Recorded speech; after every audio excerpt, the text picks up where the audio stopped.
জয় রাম, জয় গুরু, নমস্কার। গল্প কথায় রাম ঠাকুর চ্যানেলে সব বন্ধুদের স্বাগতম। বন্ধুরা, আজ আমি একটি গল্প বলছি ঠাকুর সম্পর্কে, ঠাকুরের লীলা প্রসঙ্গে। শ্রীযুক্ত খগেন্দ্র সাহার স্ত্রী শ্রীমতী সূর্যমুখী সাহা জীবনে একটি অলৌকিক ঘটনার কথা তিনি নিজ মুখে যেমন বলেছিলেন সেটুকু উল্লেখ করছি। ঘটনাটি ঘটেছিল তার বিবাহিত জীবনের প্রথম পর্যায়ে। স্থান অমরপুর, ত্রিপুরা দক্ষিণ। তারা অধুনা বাংলাদেশের নোয়াখালী থেকে বড় মেয়েকে নিয়ে ত্রিপুরাতে চলে আসেন। সেই সময় তারা অমরপুর বাজারে ভাড়া থাকতেন। এই বাড়ির সকলেই শ্রীরাম ঠাকুরের আশ্রিতজন। অতীতের কথা বলতে গিয়ে তিনি অকপটে বললেন যে তখন তারা সবেমাত্র এদেশে এসেছেন, অতএব আর্থিক অবস্থা ভালো ছিল না। দেহযাত্রা নির্বাহের জন্য এবং সংসার ধর্ম পালনের জন্য টাকা পয়সার প্রয়োজন খুবই স্বাভাবিক। তখন একদিন খুব গভীরভাবে তিনি ঠাকুরের চিন্তা করে মনে মনে শ্রী শ্রী ঠাকুরকে বললেন, ঠাকুর, টাকা পয়সা না হলে সংসারে কিভাবে চলব? নাম এবং নামই অভিন্ন। শ্রীকৃষ্ণ স্বয়ং এবং শ্রীকৃষ্ণের নাম উভয়ই অনন্য স্মরণে অভীষ্ট প্রদান করেন।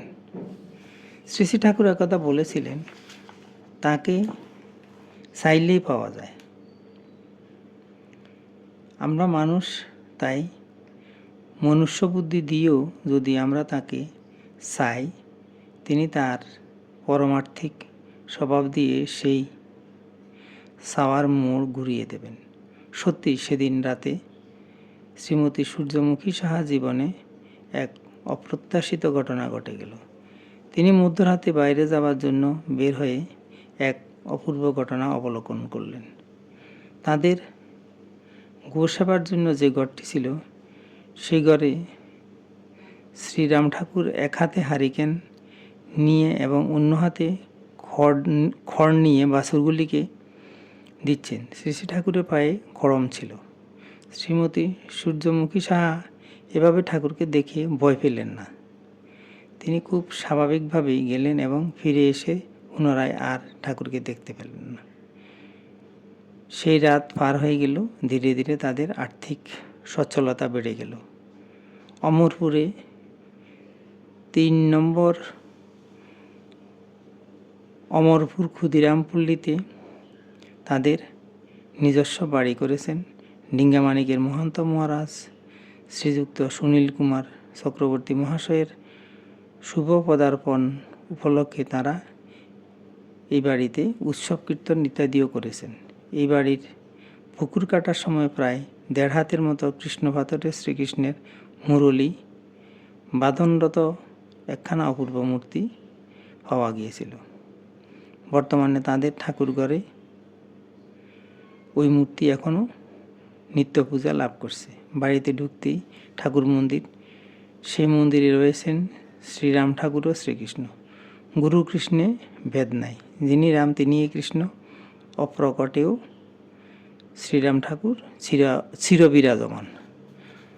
বন্ধুরা, আমি এখন ঠাকুরের একটি বেদবাণী থেকে একটি বাণী পাঠ করে আপনাদেরকে শোনাচ্ছি।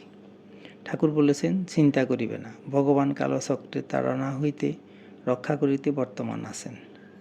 প্রাক্তনে সকলেই করিয়া থাকে, বিপদ সম্পদ সকলেই প্রাক্তনের কর্ম। ভগবান ব্যতীত ইহার হাত হইতে ত্রাণের অন্য কাহারও শক্তি নেই। সময় ফিরিয়া পড়িলে সকলেই সূর্য উদয়ের ভাবে বিঘ্ন কাটিয়া আনন্দ প্রকাশ করিয়া দেয়। বেদবাণী 1। বন্ধুরা, আজ এ পর্যন্তই। আগামী দিন আবার শ্রী শ্রী ঠাকুর সম্পর্কে গল্প বাণী নিয়ে আপনাদের সাথে থাকব।